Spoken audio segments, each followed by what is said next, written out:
জান হ্যাঁ ভাবি, ওই স্বর্ণা ভাবি জামা বিদেশ থেকে আইছে বুঝছেন, হ্যাঁ, হ্যাঁ। স্বর্ণা ভাবির জন্য এত কিছু জানছে, এরকম মোটা মোটা খান্ডা খান্ডা একখান হাত, ঠিক আছে, আর 24 ক্যারেটের স্বর্ণের চুড়ি, ডিজাইনে ডিজাইনে কি যে সুন্দর ডিজাইন, আমার দেখে অনেক ভালো লাগছে বুঝছেন। আরে বলেন কি ভাবি, এই জন্যই তো আপনাকে আমি বলছিলাম আপনার জামাইরে বিদেশ পাঠান ভাবি, তাহলে আপনিও খান্ডা খান্ডা জিনিস পড়তে পারতেন ভাবি। বিশ্বাস করেন আপনার জামাই গেলে এই স্বর্ণা ভাবির জামাইয়ের চেয়ে বেশি বেশি খান্ডা খান্ডা নতুন নতুন ডিজাইনের জিনিসপাতি আপনাকে দিত। হ্যাঁ, আপনি তো এই জায়গাতেই ভুলের ভিতর ডুবে আছেন।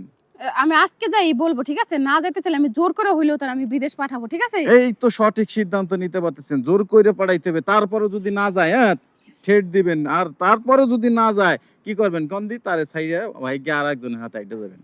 না, আগে আমি চেষ্টা করে দেখি, ঠিক আছে, তার আগে হ্যাঁ। জোর করে দেখি যে যায় কিনা, ঠিক আছে, তার আমি সকল প্রকারে বোঝানোর চেষ্টা করব, ঠিক আচ্ছা আছে, আচ্ছা। আমি বোঝানোর চেষ্টা করবো। স্বর্ণা ভাবি সোনার খান্ডা দিয়ে ভাই আমার যা লোভ লাগছে।